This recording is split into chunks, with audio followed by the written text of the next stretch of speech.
So we're at Capernaum, and as you can see, we're right here. It says St. Peter's House and Synagogue. That's the church over St. Peter's House where we're going to have Mass, and that's the synagogue right over there where he said, "Eat my flesh and drink my blood."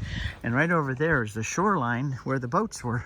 So Peter lived here, right next to the water and right next to the synagogue. So we're going in for Mass now. And sister is feverishly cleaning the steps. We just came in that door. Now we're coming by the altar, but right here is a glass floor area. That is where Jesus lived, right down there. That was the house of Peter. So we're having Mass over the place where Jesus lived for 3 years. Well, here's all our folks ready for Mass. And we're going to read about eat my flesh and drink my blood. And the last verse of the gospel is going to say, Jesus spoke these words in the synagogue at Capernaum. And there's the synagogue right there.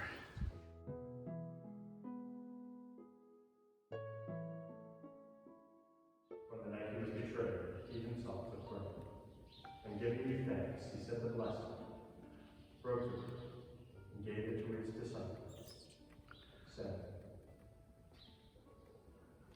"Take all of you and eat it, for this is my body, which will be given up for you."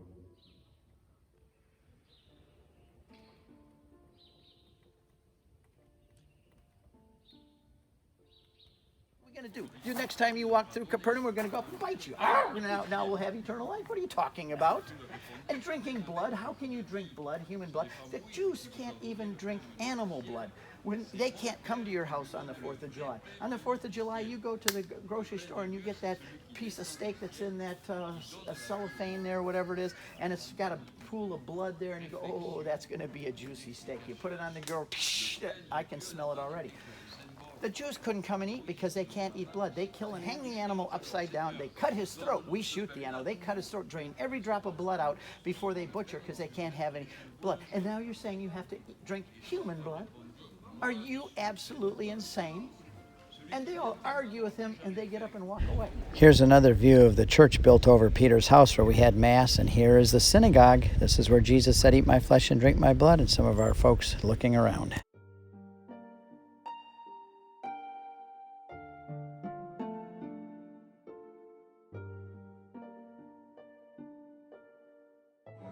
We're watching the movie about the discovery of the ancient boat.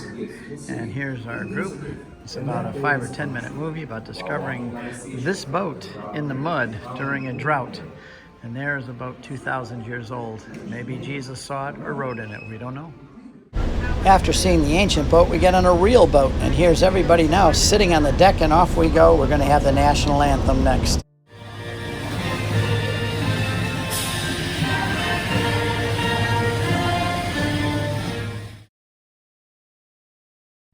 It goes like this.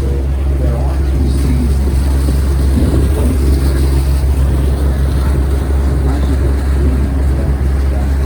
Trees spread their branches over it and stretch out their thirsty roots to sip of its living waters.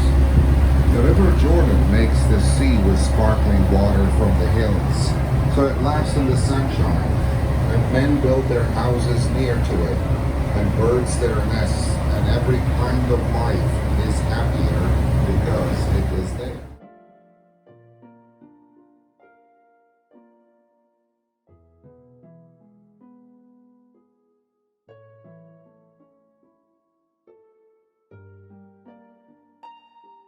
There's our bus filling up with petrol, but we are at the Tangerine Restaurant, right up there, Tangerine Restaurant.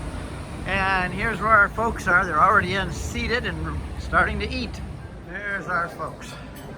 First 2 tables.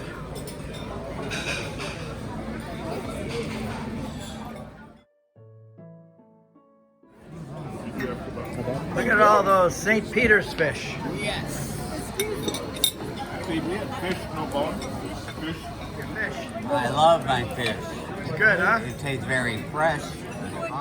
Oh, look at that. Oh, you didn't get fish. She got kebabs.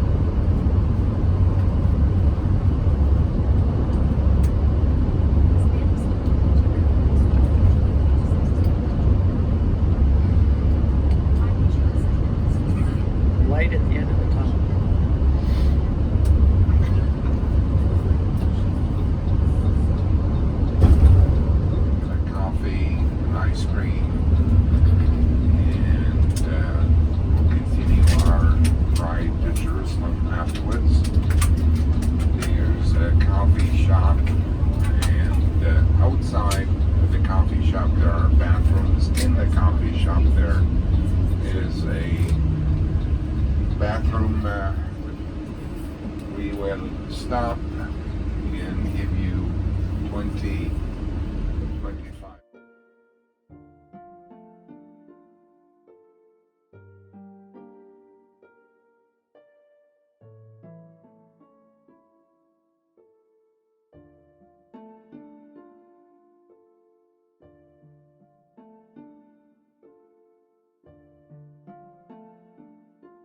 Story.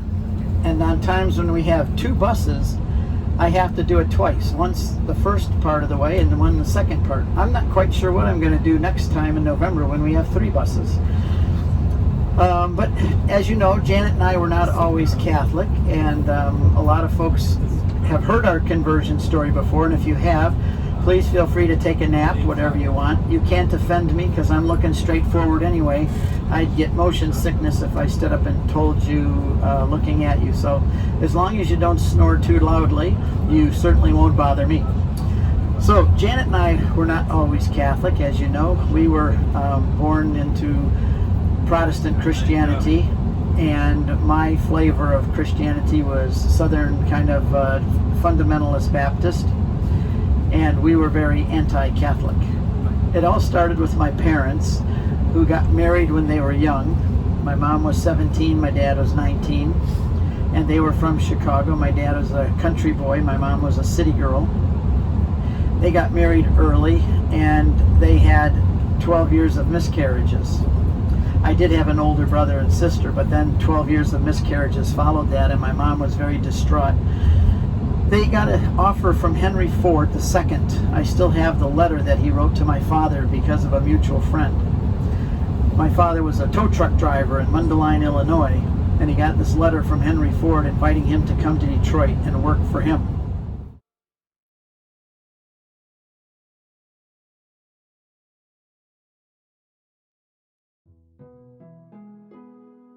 Look at this line of folks coming down, winding down these steps here to the restrooms here at Ein Kerem on our way to the Visitation, which is way up there. We all hike up the mountain towards the Visitation Church where Mary visited Elizabeth. It's quite a climb up the mountain, and people are winded by the time they get up there, but it's worth it. And there we see the Church of the Visitation. We walked about 5 days to get from Nazareth here to the hill country of Judea. Look how it got its name. And then this is where Elizabeth lived, and Mary came here to see Elizabeth, and this is where the Magnificat was sung and where the Visitation took place. But I don't think Mary looked like that when she came. That was a rugged journey that she traveled as a 15-year-old girl.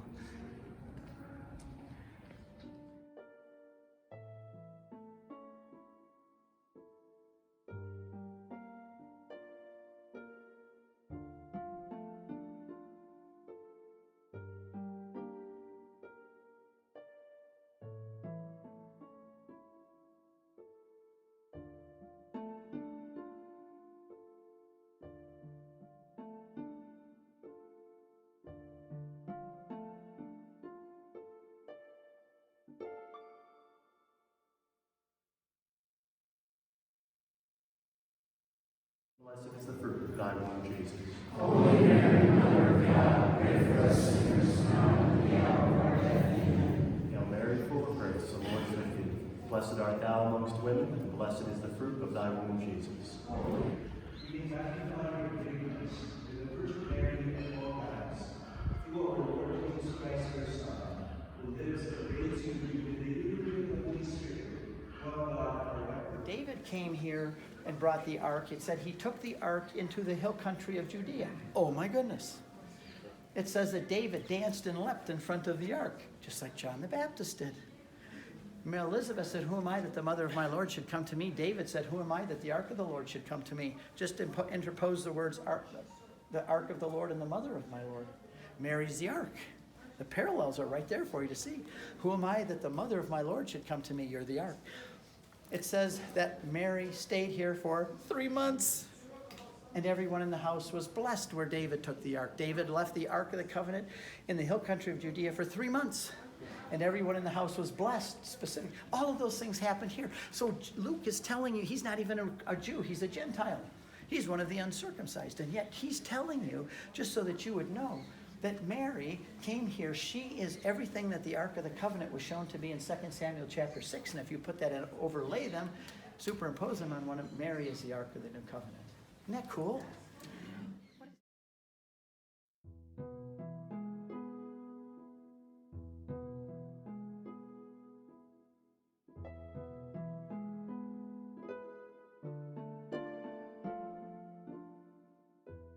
After a great time at visitation, we went back down the mountain. Beautiful walk, too, with all these bougainvilleas. Got back on the bus and headed through Jerusalem. The streets were pretty empty today because it's the beginning of the festival of Shavuot. Here are the walls of the old city of Jerusalem that we saw for the first time. And we've now arrived at the Notre Dame Center, and this is our first glimpse of it. People already love it.